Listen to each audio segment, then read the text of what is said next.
네, 영상 예배가 계속 되고 있습니다.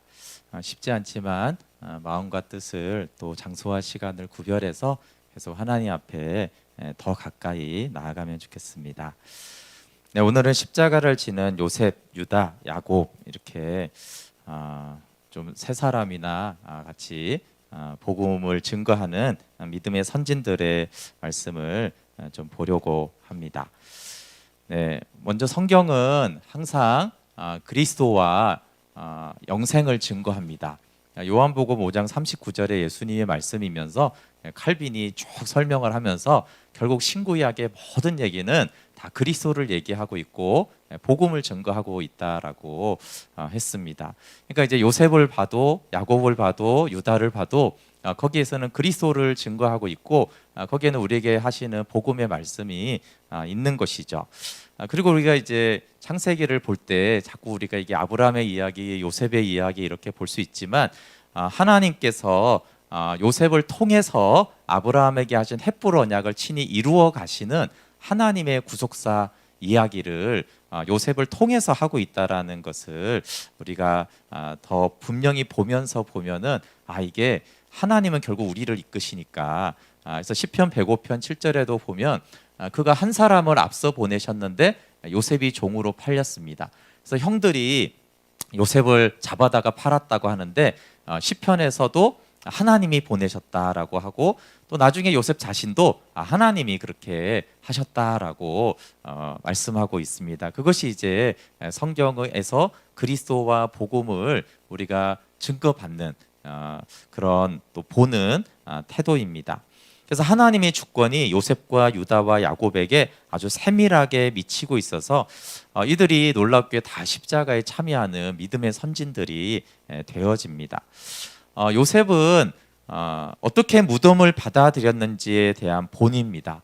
요셉은 정말 이해할 수 없는 하나님의 섭리를 받아들이고 그리스도의 무덤에 연합됩니다.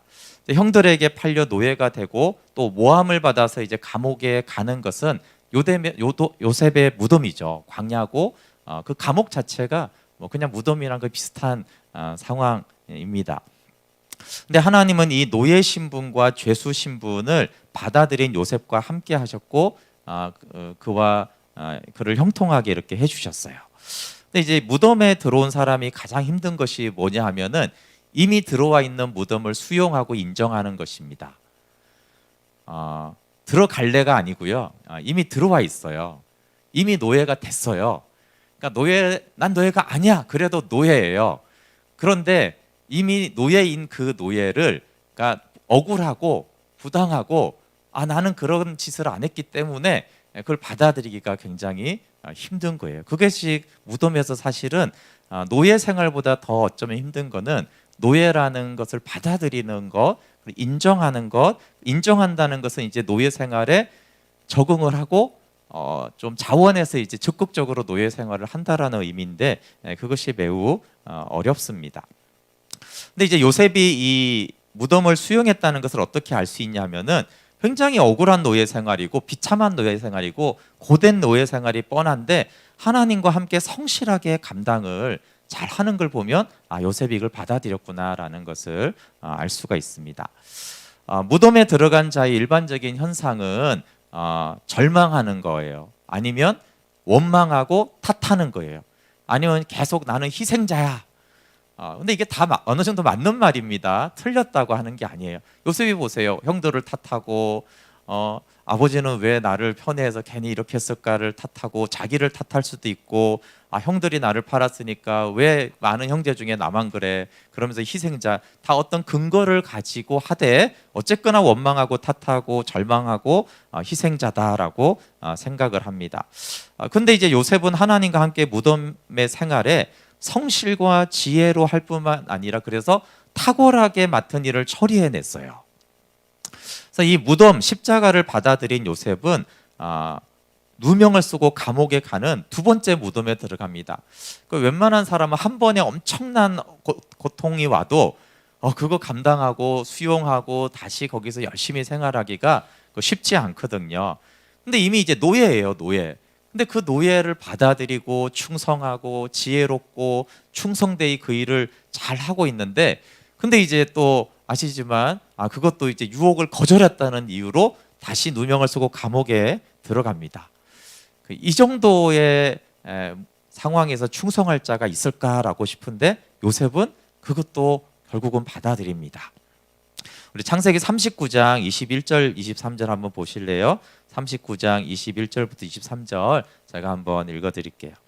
여호와께서 요셉과 함께 하시고 그에게 인자를 더하사 간수장에게 은혜를 받게 하심에 간수장이 옥중 죄수를 다 요셉의 손에 맡김으로 그 재반 사물을 요셉이 처리하고 간수장은 그의 손에 맡긴 것은 무엇이든지 살펴보지 아니하였으니 이는 여호와께서 요셉과 함께 하심이라. 여호와께서 그를 범사에 형통하게 하셨더라.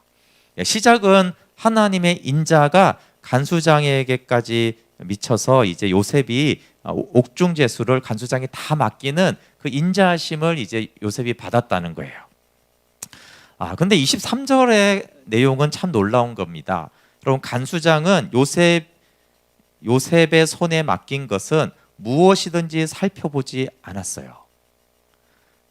여러분, 이런 직원이 있으면 사장은 행복합니다. 맡긴 게 있는데 그건 살필 이유가 없어요. 분명히 너무나 잘 돼 있을 거기 때문에.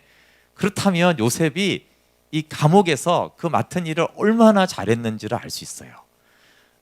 얼마나 잘했으면 내가 너한테 맡긴 거를 뭐하러 보고도 하지 마. 그거 다 필요 없어. 뻔히 너무나 잘 됐지. 살펴보지도 않았다. 그럼 근데 투덜투덜하면서 얘기하는데 이렇게 할 수 있습니까? 짜증내면서 하는데 이렇게 할 수 있나요? 이게 단순히 머리가 똑똑하다고 이렇게 일 처리를 잘할 수 있는 거예요? 그렇지가 않죠. 지혜도 있지만 얼마나 충성되게 그 마음을 다해서 했는지를 알 수 있어요. 여러분, 여기서 그래도 요셉이 형통하게 하지 않았냐, 간수장에게 어쨌든 뭐 은혜를 받지 않았냐, 그러니까 그렇게 할 수 있다라고 생각할지 모르겠어요. 근데 저는 이게 굉장히 어려웠고 저는 잘 안 되더라고요. 그럼 제가 2012년부터 좀 시작된 무덤인데 그러면 하나님이 다 어렵게 했다, 그렇지가 않아요. 하나님은 한쪽에 무덤을 주면은 한쪽으로는 이렇게 또 쓸데없이 잘 되게 해주세요. 이거 뭐 한 게 있어서 이게 이렇게 되지? 이런 게 있는 거예요. 그러니까 제가 이제 20, 30대는 주로 재정 문제로 어려웠고 거의 뭐 최저생계비나 뭐 그런 것으로 이렇게 한 때가 굉장히 많았어요. 근데 이상하게 뭐 부유하진 않지만 그 뒤로는 그런 게 없는 거예요. 그냥 일은 안 해도 하나님이 되어지게 하는 것들을 제가 많이 경험했어요. 여러분, 대부분 하나님이 인자하셔서요, 무덤과 함께 한 부분은 형통하게 해주세요. 그래서 무덤이 왔다, 광야가 왔다, 그 말은 사실 모든 것이 안 된다라는 걸 꼭 뜻하진 않아요.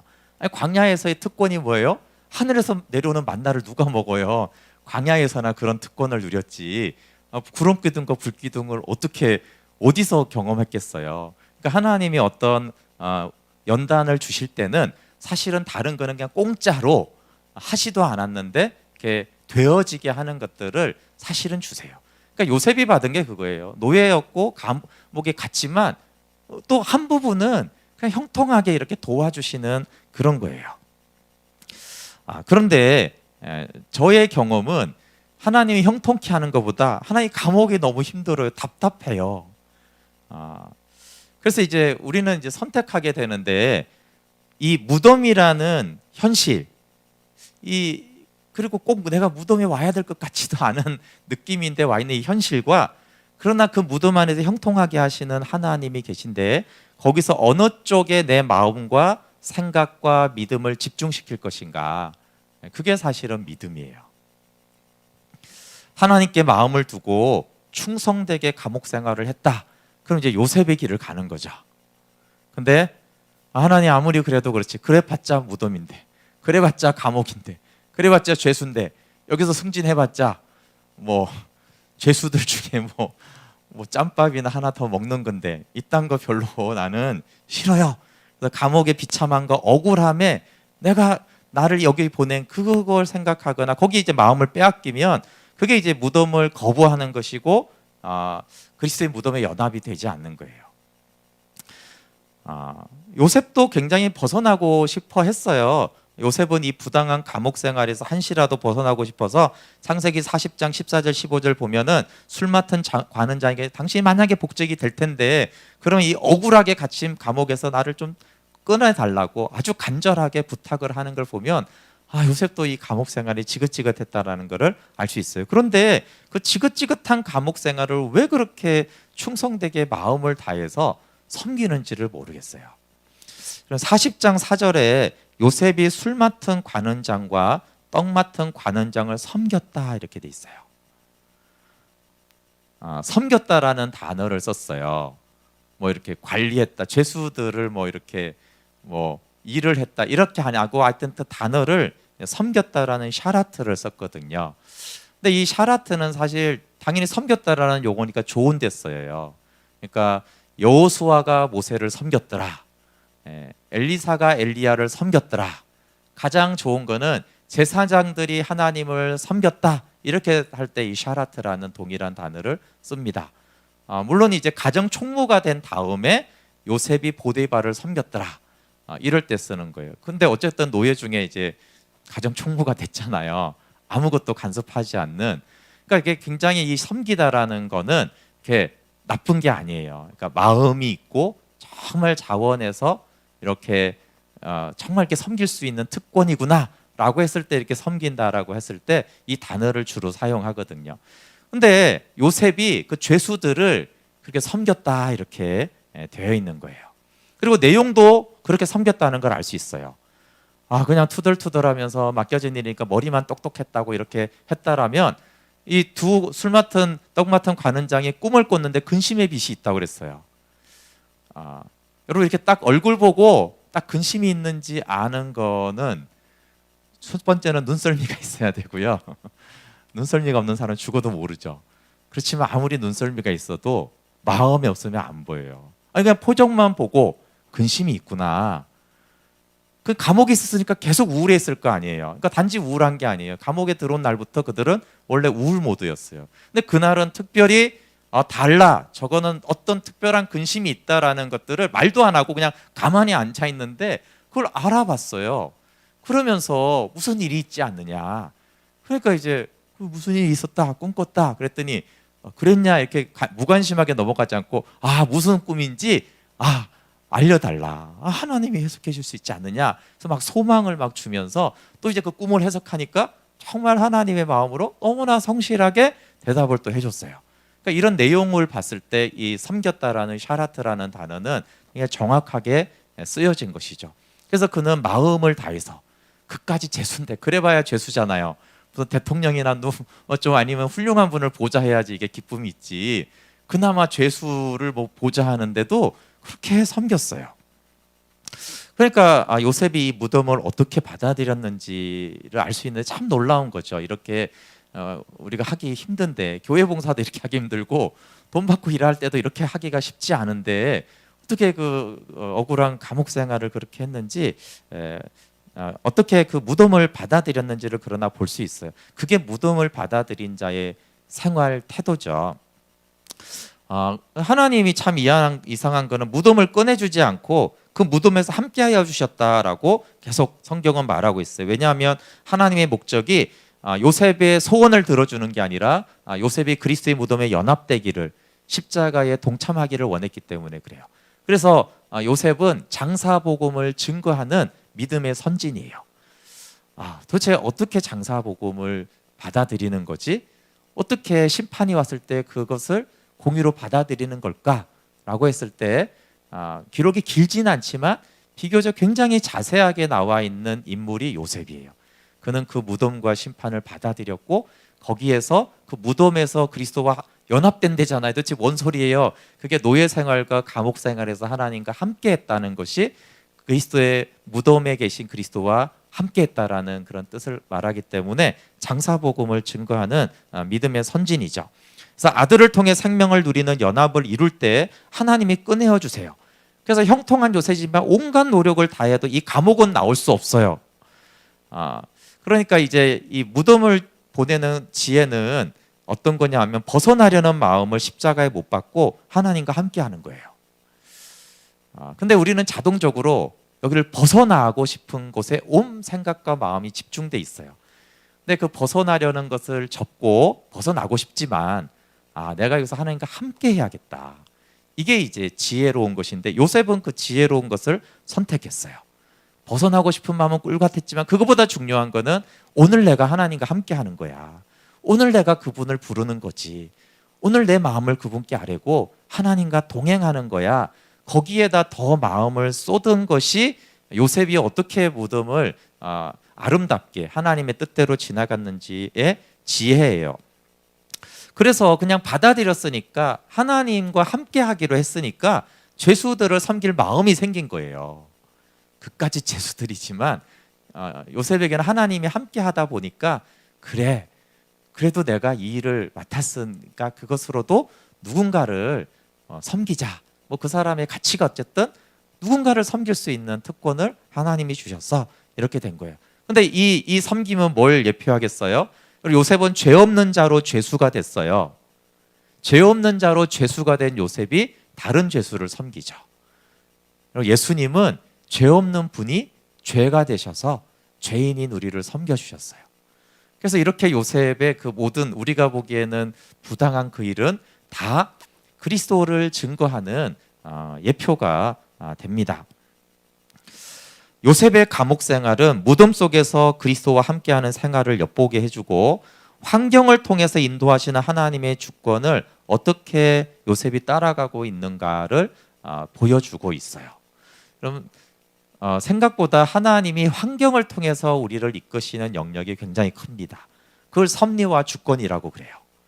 물론 하나님이 우리에게 마음의 음성을 주시기도 하셔서 따라가는데 사실 하나님의 주권과 섭리, 쉽게 말하면 환경을 통한 인도가 굉장히 큰 부분을 사실은 차지하고 있어요. 그러니까 이제 요셉은 그거를 잘 따라가고 있는 사람이죠. 그러면서 요셉이 감옥을 견디고 성실하게 된 힘이 어디서 났는가라고 했을 때 역시 요셉은 훌륭하구나. 그러면 안 됩니다. 그러면 주인공이 요셉이 되는 거예요.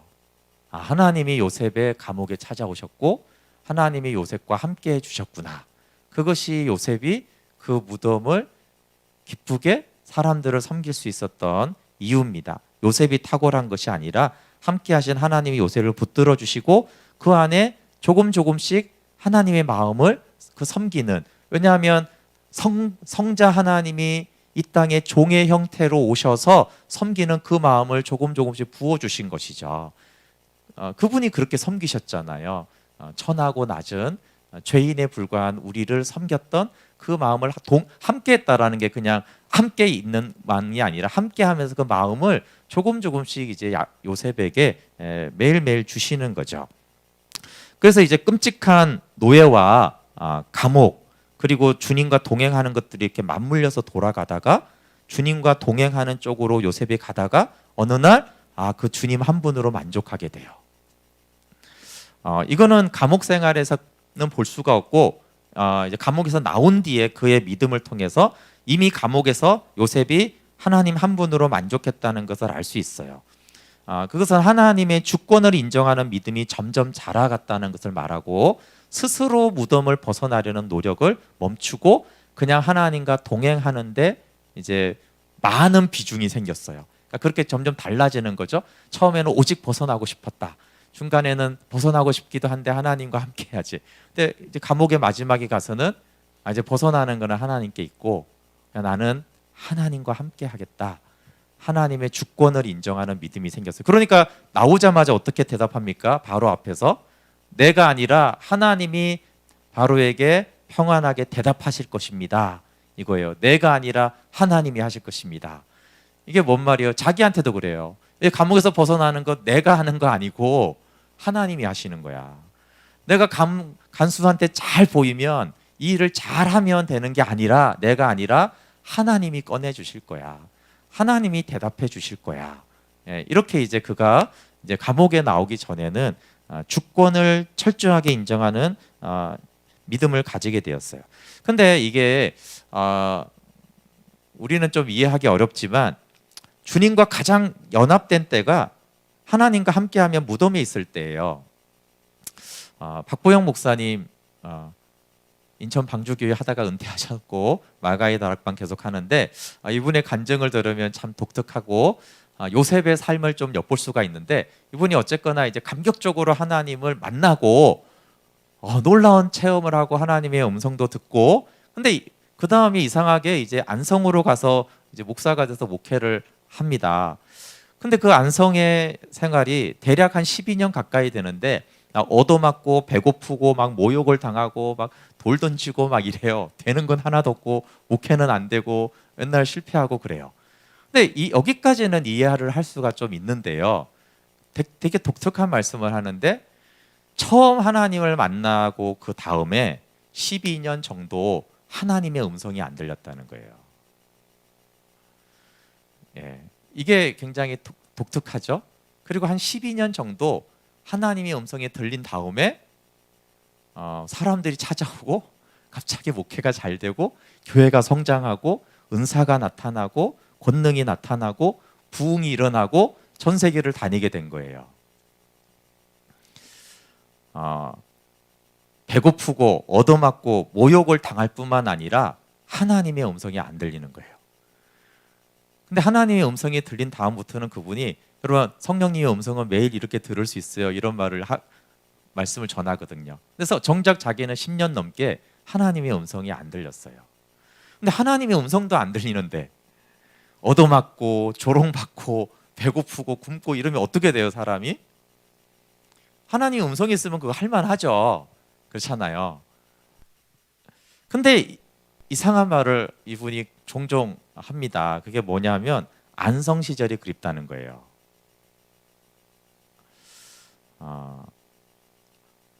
그 안성에 있을 때가 하나님과 가장 가까웠고 연합이 됐다는 얘기를 하는 거거든요. 희한하죠? 임재가 느껴지지 않아요. 그 뒤로는 막 임재가 팍팍 느껴져요. 그때는 음성도 들리지 않았어요. 근데 그 이후로는 종종 자주 하나님의 음성을 들어요. 성령의 역사가 나타나고 사람들이 변하는 간증이 수없이 많아요. 근데 그때는 그런 게 없었어요. 도대체 이 문제 있는 아이들은 아무리 해도 안 바뀌고 감옥에서 꺼내오면 또 가고 도대체 뭐가 되지도 않는 그 안성 시절이 왜 그리울까요? 아무것도 느껴지지 않고 들을 수 없지만 힘든 무덤에서 주님과 동행할 때가 알게 된 거예요. 그때가 하나님과 가장 연합되었던 때구나라는 것을 되돌아보니 아는 거예요. 그때는 힘들었죠. 하나님 언제 이거 끝납니까? 저는 언제쯤 성도들 좀 보내주실 건가요? 이랬는데 나중에 엄청난 성도들이 모인 뒤에 생각하니까 그때가 예수님과 가장 연합되고 주님이 가장 기뻐하던 때라는 걸 깨달았어요.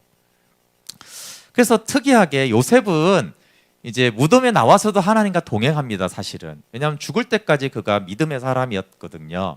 근데 이상하게 성경은 요셉이 하나님과 함께 했다라는 표현을 노예 때와 감옥 때 굳이 표현을 자주 해줘요. 왜 그럴까요? 왜 무덤에서 가장 연합이 되냐면 그때가 가장 마음이 가난하고 가장 겸손해요.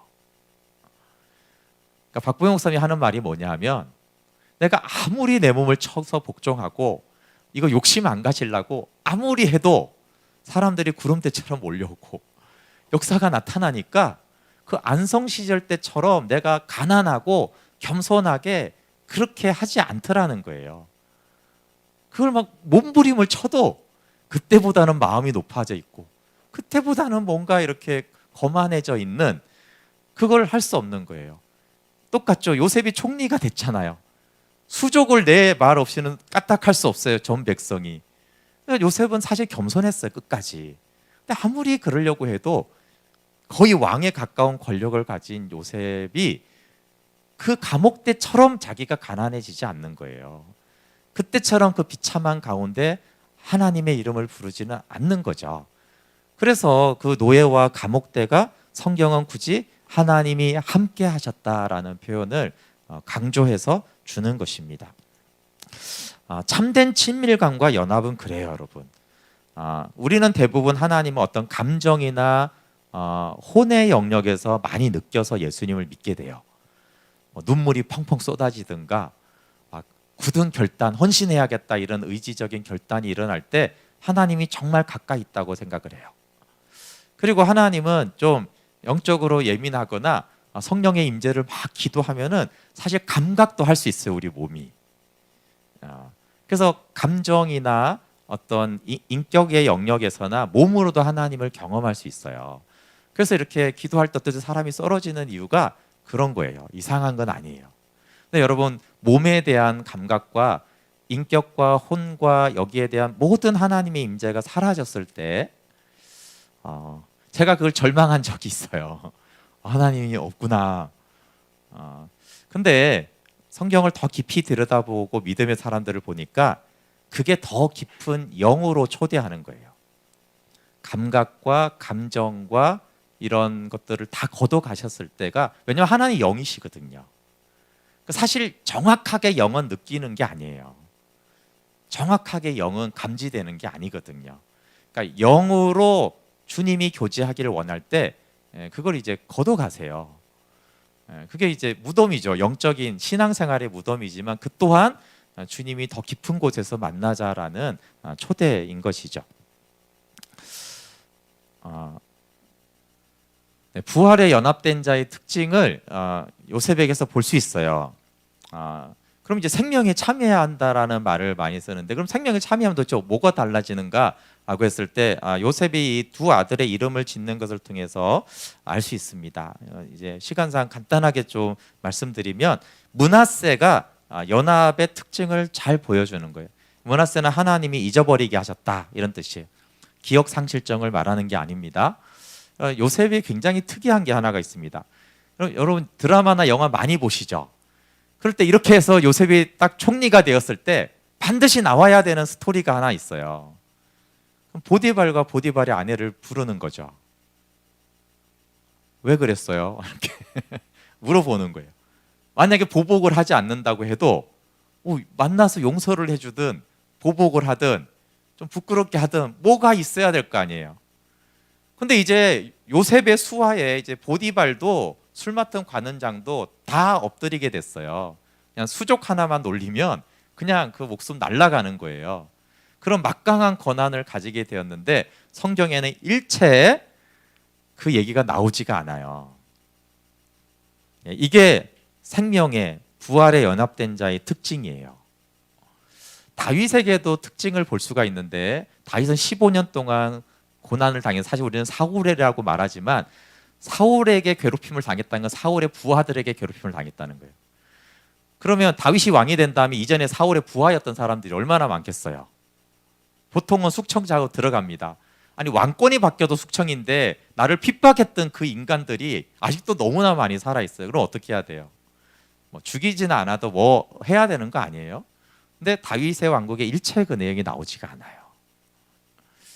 그게 이제 보통 드라마와 성경의 이야기가 다른 것인데, 근데 그 극점을 어디서 볼 수 있냐면은 예수님이 그래요. 예수님이 부활하신 다음에 이제 부활, 모든 이름 위에 뛰어난 이름을 가지시고 하늘 보좌와 하늘과 땅의 모든 권세를 가지시고 대제사장을 좀 불러야 되는 거 아니에요? 아니면 빌라도야 일로 좀 와봐라. 너가 총독이냐? 내가 만왕의 왕이다. 이렇게 좀 한마디 해줘야 되는 거 아닐까요? 근데 어쨌거나 그 수많은 사람들이 연루됐는데 예수님이 단 한마디도 하지 않으시죠. 그냥 내용 자체가 나오지를 않아요. 그러니까 부활에 연합된 요셉도 합당한 보복도 하지 않고 잘난 체도 하지 않고 생명을 흘려보내고 교만하지 않아요. 이게 부활에 연합된 사람, 하나님께서 잊어버리게 하셨다라는 그 의미예요. 두 번째 아들이 이제 에브라임이죠. 에브라임은 두 배의 결실이라는 뜻인데 하나님이 번성하게 하셨다라고 지었어요. 이것은 금방 알 수 있죠. 포도나무에 붙은 가지는 더 많은 열매를 맺는다. 그리스도 안에서 풍성한 열매를 맺는 것을 말해요. 그래서 요셉이 받은 복은 총리가 된 것이 아니라 이 놀라운 그리스도의 생명에 참여하게 됐어요. 여러분, 이 땅에 어떤 복보다 가장 큰 복은 과거의 모든 상처와 아픔과 고통을 잊어버리게 하시고 그 말은 그것이 더 이상 내 삶에 영향을 주지 못하게 된 거예요. 총리가 되어도 맨날 그 시달리면 그게 뭐가 행복하겠어요. 그게 이제 예수님의 부활에 참여한 사람들의 특징입니다. 요셉만 말했지만 모든 사도들이 그래요. 부활에 연합된 사람들의 특징입니다. 그리고 열매를 맺죠. 네, 시간을 요셉에게 너무 할애를 많이 했는데 유다는 좀 시간상 간략하게 하면서 유다도 놀랍습니다. 유다는 두 아들을 잃었어요. 여러분 엘과 오날 두 아들이 죽은 것과 며느리와의 근친상간으로 다말이 나보다 옳다 이렇게 말했어요. 유다도 무덤에 들어갔죠. 지난주는 제가 다말을 중심으로 했지만 아니 아들 둘이 죽었는데 이게 무덤 아니에요? 생각해 보세요. 아들 둘이 죽었는데 젊은 날에 요절에서 그리고 자신의 신앙은 그것 때문에 그 상처 때문에 햇불안약을 져버렸어요. 신앙적인 무덤과 가정의 상실의 무덤이 왔어요. 그리고 다말이 쌍둥이를 출산했어요. 근데 여기가 이제 무덤의 가장 칠흑 같은 무덤이면서 다말의 쌍둥이 출산이 유다에게 정신이 번쩍 드는 사건이 되었을 것입니다. 그래서 심한 기근이 오고 시므온은 인질로 잡혀 있고 베냐민을 데려가야 양식을 다시 사올 수 있는데 야곱이 이제 고집을 부립니다. 절대 베냐민을 내놓을 수 없다. 그런데 대책 없이 양식은 사와라. 근데 유다가 아버지를 위하여 양식을 사오겠다고 해서 베냐민을 보내서 우리 모두가 살자라고 하면서 유다는 베냐민의 안전기환을 위해서 자기 목숨을 담보로 내걸면서 십자가를 지기로 해요. 43장 9절 한번 볼게요. 이것은 엘과 오난을 잃고 언약을 저버렸던 유다에게 엄청난 변화가 나타났다는 것을 알려주는 사건이 고백이죠. 43장 9절에 내가 베냐민을 위하여 담보가 되오리니 아버지께서 내 손에서 그를 찾으소서. 내가 만일 그를 아버지께 데려다가 아버지 앞에 두지 아니하면 내가 영원히 죄를 지리이다. 내 목숨을 담보로 베냐민을 책임지겠다는 거예요. 그리고 이거는 그 성경에는 이렇게 말만 하고 안 지키는 게 되게 많아요. 여러분 고백만 보고 이게 진실했다 보면 안 되고 그거를 지키는지를 봐야 돼요. 그러니까 르우벤이 앞에서 그 비슷한 말을 하는데 르우벤은 안 지킵니다 그거를. 그래서 유다랑 달라요. 고백만 같지. 유다는 고백을 한 다음에 뒤에 44장 33절에 가보면은 베냐민을 노예 삼겠어. 너희들은 집에 가. 그랬을 때 유다가 아닙니다. 베냐민을 보내주고 저를 노예 삼으소서. 노예가 보통 일입니까? 평생 노예가 되는 게? 그런데 내가 노예가 되겠다는 것은 진짜로 십자가를 지겠다는 거예요. 진짜로 자기 생명을 담보로 내어주겠다라는 진실한 삶의 십자가를 받아들인 거예요. 유다가 그래야 될 의무도 없었어요. 뭐 형제 중에 뭐 그래야 될 의무도 없는데 생명을 담보로 십자가를 지겠다고 나섭니다. 십자가를 지는 이 유다를 통해서 하나님이 다윗과 그리스도를 보내셨죠. 무덤에서 하나님께 나아간 유다, 그는 어리석고 미련해 보이는 십자가를 지기로 했어요. 아니 왜 열 형제가 있는데 왜 하필 유다가 나서야 돼요? 이유가 하나도 없어요. 근데 하나님 제가 하겠습니다. 그 유다를 통해서 그리스도를 보내시죠. 생명의 이 십자가를 짐으로 하나님이 유다를 탁 이제 생명으로 너도 부활에 들어와라 이렇게 하신 거예요. 근데 이제 야곱은 다릅니다. 제일 나누고 싶은 건 야곱인데 시간이 별로 없어요. 야곱도 무덤에 들어가는데 야곱의 영적인 시계는 그날로 멈춥니다. 요셉은 참 대단하다 이렇게 볼 수 있는데 야곱의 무덤은 어느 정도 공감이 되죠. 여러분 요셉을 잃은 날 야곱도 무덤에 들어갔습니다. 37장 35절에 제가 읽어드릴게요. 그의 모든 자녀가 위로하되 야곱이 그 위로를 받지 아니하여 이르되 내가 슬퍼하며 수올에 내려가 아들에게로 가리라 하고 그의 아버지가 그를 위하여 울었더라. 내가 수올에 지옥에 내려가서 아들과 함께 하겠다는 거예요. 근데 진짜로 그랬어요. 물론 13년 동안 계속 울진 않았지만 그의 마음은 그날부터 무덤에 들어가 있었어요. 가장 사랑했던 요셉의 죽음은 곧 자기 자신의 죽음이었거든요. 그날로 무덤의 삶이 시작이 돼서 13년간 계속 그는 무덤에 있었습니다. 근데 요셉하고 차이가 있어요. 차이점은 뭐냐 하면은 이때 무덤에 들어갔습니다. 차이점은 요셉은 그 무덤에서 하나님과 함께 하는데 야곱은 무덤에서 하나님과 함께 하지 않아요. 그러니까 영적인 시계가 멈춘 상태로 13년을 보냅니다. 하나님과 함께 하지 않은 무덤과 고난은 어떻게 되냐면요, 깊은 상처가 인격을 망가뜨립니다. 그래서 이 야곱은 점점 고집센 노인이 돼가요. 이유도 뭣도 없어요. 그냥 고집이 무지 강해요. 자기 상처에 매여가지고 더 이상 이룰 수 없어, 나는 더 이상 상처받을 수 없어, 여기에만 아주 깊이 돼 있어요. 그러니까 영적으로는 피폐해졌고 인격이 황폐해졌어요. 그래서 자식들한테 말하는데 이게 말이 안 맞아요. 논리도 뭣도 없어요. 무조건 양식을 사오래요. 그 말이 됩니까? 말이 안 되는 소리를 자꾸 주장하는 노인이 됐어요. 거기다가 원망하고 탓을 해요. 니네들이 왜 자꾸 베냐민 얘기를 해가지고 그렇게 하게 된 거야 이러면서 니네들이 왜 말을 했어. 그래서 막 원망하고 탓하고 짜증을 막 내요. 이게 야곱이 무덤에서 주님과 함께 하지 않았다는 것을 보고 그 결과가 뭔지를 보여줍니다. 근데 야곱은 무덤에 들어간 우리 대부분의 모습을 보여줍니다. 어떤 사람이 깊은 상처를 받으면 그 깊은 상처가 되어서 그 상처를 되뇌이죠. 그러면 영적 성장이 멈춰요. 그리고 인격이 도태하기 시작해요. 근데 이 무덤에 주님이 찾아오시죠. 더 깊은 무덤으로 초대하는 방식으로 이 무덤을 찾아오셨어요. 그러니까 안 그래도 요셉으로 인해서 너무 이미 무덤인데 막 심한 기근이 오고 또 베냐민을 내어놓아야 된다, 베냐민을 포기해야 된다는 십자가를 하나님이 보냈어요. 근데 무덤에서 안 그래도 힘들어 죽겠는데 막 심한 기근이 오니까 너무 괴로워 또 죽겠는데, 아니 그 베냐민을 내놓으라니까 이게 질 수 있는 십자가입니까? 야곱 입장에서는 절대 아니지. 실제로 맹세를 합니다. 절대 이거는 불가능해, 안 할 거야, 이렇게 자기가 맹세를 해요. 근데 야곱의 무덤에 찾아오신 하나님은 고난을 통해 야곱을 생명으로 인도하세요. 그래도 가장이잖아요. 식솔이 그냥 100명도 넘어요. 근데 이거 다 죽게 생겼네요. 그래도 아무리 고집센 노인이어도 이거 다 죽게 생겼으니 100명이 넘는 가족이, 야 이거 100명은 안 넘는군요. 출애굽기 보니까 75명이었나요? 어쨌든 굉장히 많잖아요. 대가족이잖아요. 그런데다가 이 베냐민을 내놓으면 가능성이 있는 거예요, 또 양식을. 그러니까 그 위기가 닥쳐온 거예요. 근데 여기서 아주 중요한 결정적인 것은 유다의 십자가예요. 유다가 베냐민을 위해서 담보가 되겠다라는 그런 십자가를 지겠다고 해요.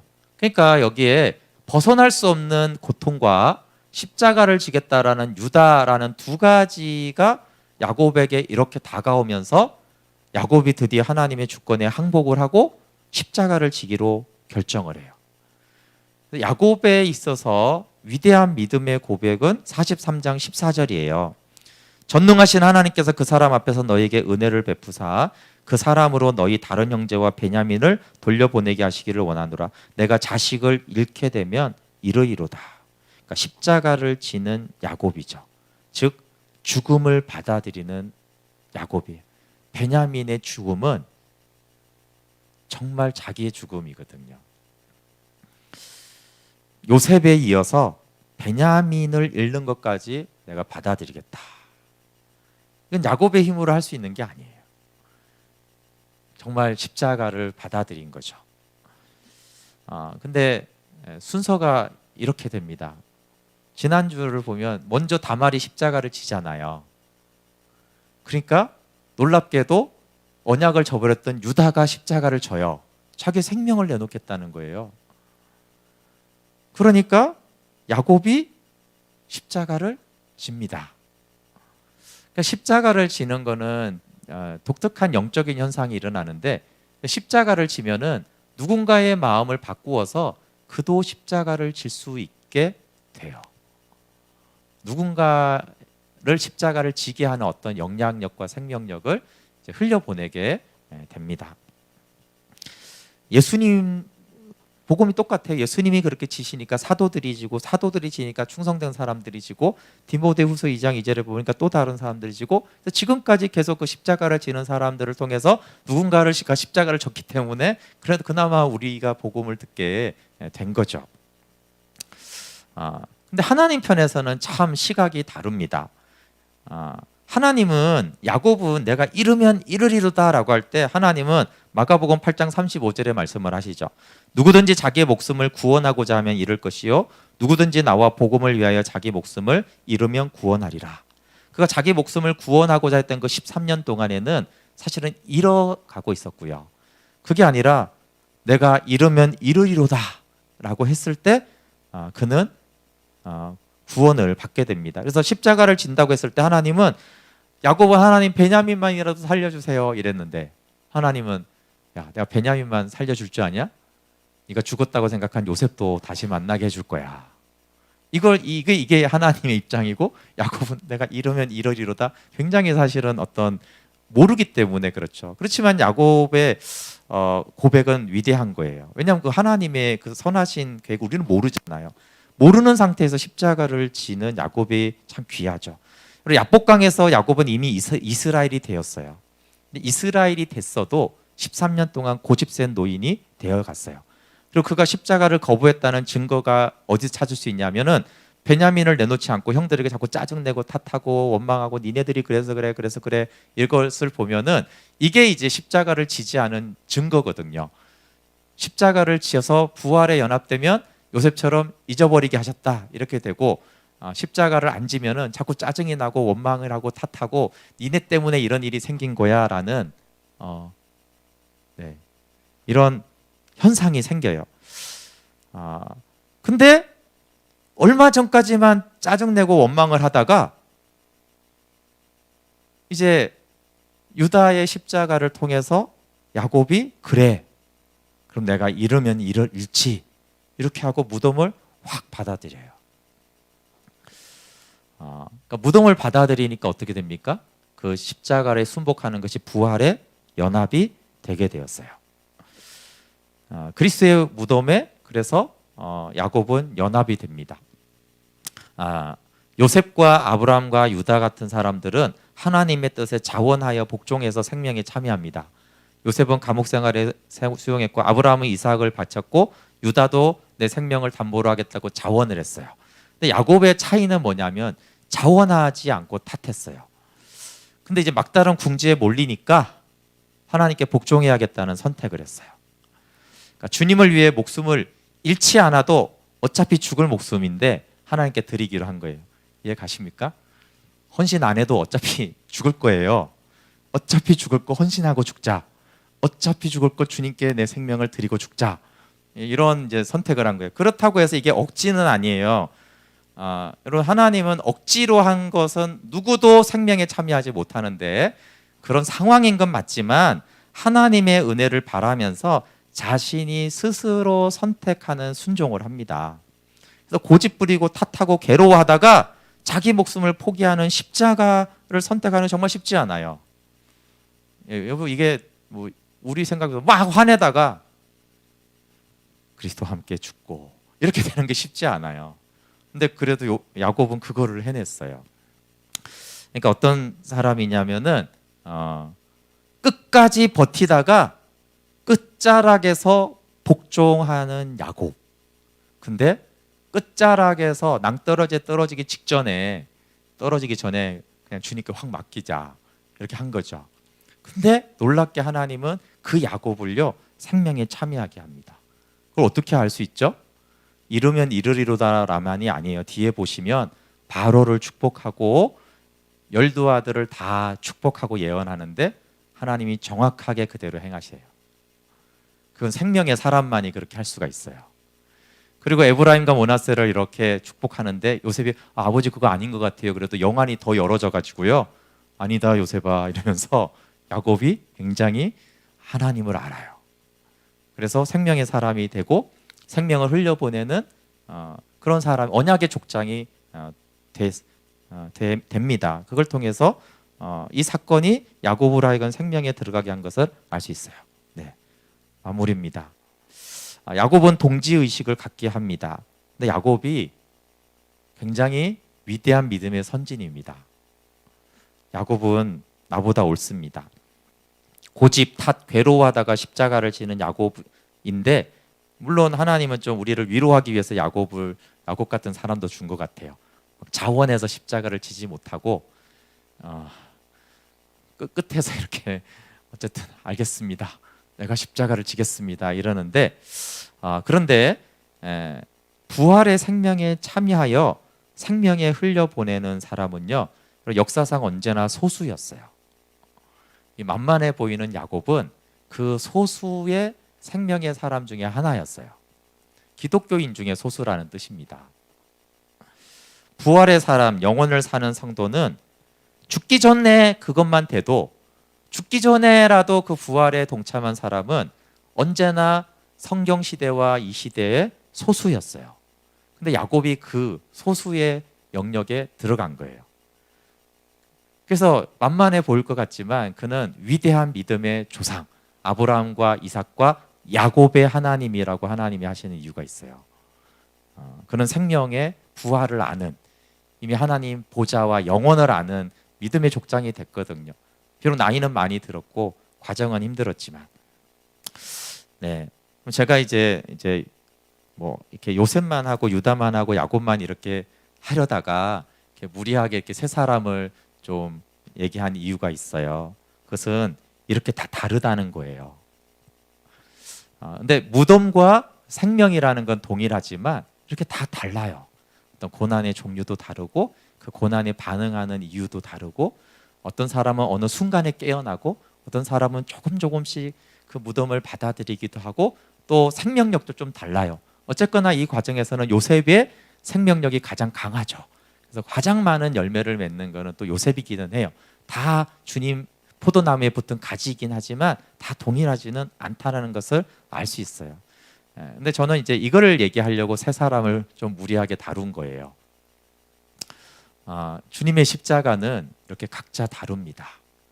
어떤 사람은 아브라함처럼 막 그래 이삭을 바치자 새벽 일찍 일어나 하는 사람도 있고요. 야곱처럼 끝까지 몰리다가 주님께 맡겨야겠구나. 그리고 하나님의 은혜 자신의 전 존재를 거는 사람도 있어요. 이렇게 다 달라요.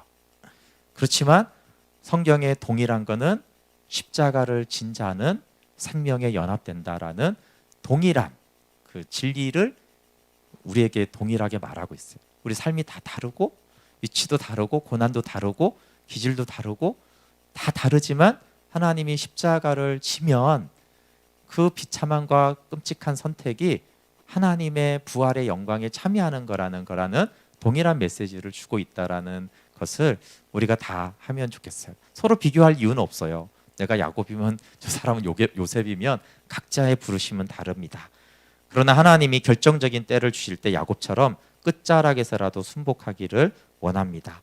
우리에게는 야곱보다 더 큰 긍휼이 필요해요.